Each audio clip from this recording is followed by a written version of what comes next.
Pak Agus Surahman. Ya, sebagaimana dikenali, beliau adalah akademisi, praktisi hukum, berikut juga dosen pasca sarjana di salah satu perguruan tinggi swasta. Kali ini kita akan bahas perihal pasca pencapresan Ganjar Pranowo. Nah, dengan dampaknya terhadap KIB, berikut juga siapa yang harus menempatkan peran netral dalam bursa pencapresan yang kekinian ini mulai terasa menghangat suhunya. Ya, Pak Agus Surahman, pasca pencapresan Ganjar Pranowo dan itu ternyata ada efek domino atau set efek terhadap KIB, ya, partai-partai pendukung Jokowi, yang kemudian disebutlah terpecahlah karena harus memilih, dan kemudian ada yang menggumpal di kubu Ganjar dan ada yang menggumpal di kubunya Prabowo. Nah, pendapat Pak Agus gimana nih Pak Agus? Wassalamualaikum warahmatullahi wabarakatuh.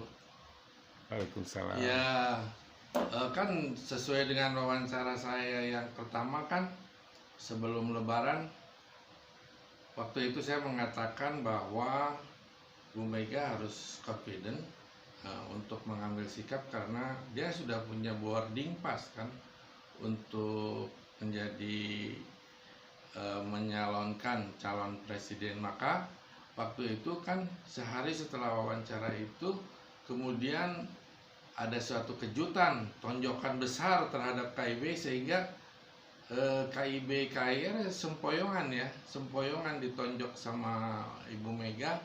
Dan sekarang kebingungan siapa yang menjadi leading daripada KIB itu. Kalau kemarin kan Pak Presiden leading, ya, mengajak ke sana kemari, bahkan PDIP sendiri disudutkan karena sepertinya mereka tidak suka PDIP masuk di sana karena takut kesulitan menjadikan siapa calon presiden. Tapi setelah PDIP melakukan tonjokan kan, jadi KIB sepoyongan sekarang. Sekarang lihat, P3 sudah mendukung Pak Ganjar, yang lain masih bingung terus, ya kan, akhirnya sempoyongan. Ada 4 parpol ya Pak, PSI, iya, selain dari PD Perjuangan, P3, itu, ya. Disebut-sebut akan menyusul PAN, ya. Nah, ya, itu saya pikir juga mereka selanjutnya akan ada yang menyusul, ya, untuk ikut. Satu lagi ikut aja sudah lah, mungkin tinggal Prabowo. Nah, Prabowo ini dengan siapa, ya kan? Tapi saya mengharap Prabowo maju mungkin dengan Caimin atau siapa gitu. Yang penting ada 3 pasangan calon. Tapi yang saya harapkan sesuai dengan temanya bahwa Presiden selaku kepala negara juga harus melihat, bertindak dan bersikap sebagai negarawan yang baik, ya. Jangan ikut menjadi supporter atau tim sukses dari satu calon. Itu nggak boleh, ya. Itu mencederai etika dan hukum, ya. Sebaiknya silakan semua calon, ya, dirangkul semua, silakan. Yang mau soal kalah menang itu lain soal. Itu yang penting buat saya. Jadi sebaiknya Pak Presiden tidak langsung menjadi supporter seorang dari kandidat. Kalau soal kebijakannya diteruskan atau tidak, orang yang menjadi kesenangan Pak Presiden atau Pak Jokowi itu belum tentu nanti dalam waktu yang lama juga akan terus mengikuti atau melaksanakan kebijakan. Bisa saja dia berubah, ya, di suatu saat karena dia kan sudah jadi presiden. Dan yang paling penting, jangan menggunakan fasilitas, ya, dia sebagai presiden, kepala negara, karena kemungkinan nanti kan ketika pemilihan ini terjadi, ya, beliau kan masih jadi presiden. Nah, kalau dia mendukung seseorang, dia bisa perintahkan aparatur negara, polisian, kejaksaan, dan lain-lain dikumpulkan, panglima dikumpulin semua, ya, pangap, menteri-menteri, supaya semua mendukung keinginan Pak Jokowi sampai nanti mungkin ke Polres atau ke Kodim dan lain sebagainya. Jangan sampai begitu. Jadi itu yang abuse of power. Nah, itu yang akan menghasilkan pemilu kita tidak baik. Dan satu lagi, karena kekhawatiran untuk terjadinya suatu unfairness, ya,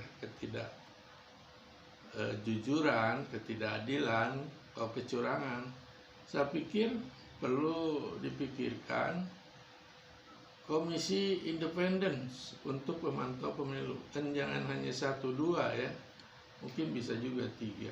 Itu kita lihat contohnya pada saat zaman Orde Baru itu dibentuk pemantau pemilu, ya.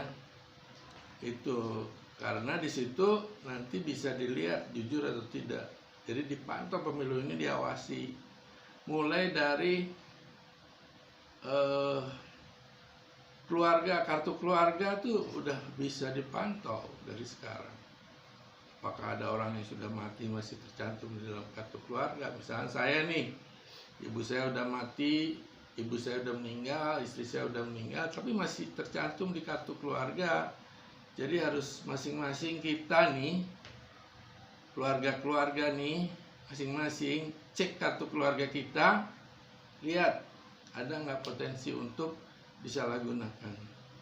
Kalau ibu kita, saudara kita sudah meninggal, sebaiknya dilaporkan ke kelurahan atau ya kelurahan lah yang staf untuk memperbarui data pemilu ini diberikan. Jadi sehingga tidak mungkin lagi orang yang meninggal ikut mencoblos gitu. Jadi kalau saya sarikan pesan yang ingin disampaikan, pesan moralnya, penyelenggara negara harus menempatkan, atau mungkin bahasa tanda kutipnya, harus memposisikan tidak masuk ke ruang politik, terus sampai Tidak turunannya ya tidak masuk dalam urusan dukung-mendukung, dan berjalannya pemilu ini harus dilakukan secara independen tanpa ada campur tangan dari penyelenggara negara atau penyelenggara daerah atau juga dari aparatur negara, begitu ya Bapak ya? Jadi tidak ada harus jujur, tidak ada kecurangan, itu yang penting. Siap. Tidak ada kecurangan, tidak ada kecurangan, tidak ada kecurangan. Oke, terima kasih Pak Agus atas informasi dan pesan-pesan moral yang sudah disampaikan. Mungkin ada closing statement Pak yang ingin disampaikan menutup akhir diskusi kali ini. Ya, kembali kepada masyarakat kita, saya mengharapkan atau juga menghimbau bahwa seperti saya juga, satu kepala keluarga itu dilihat lagi kartu keluarganya, apakah ada yang sudah meninggal atau tidak.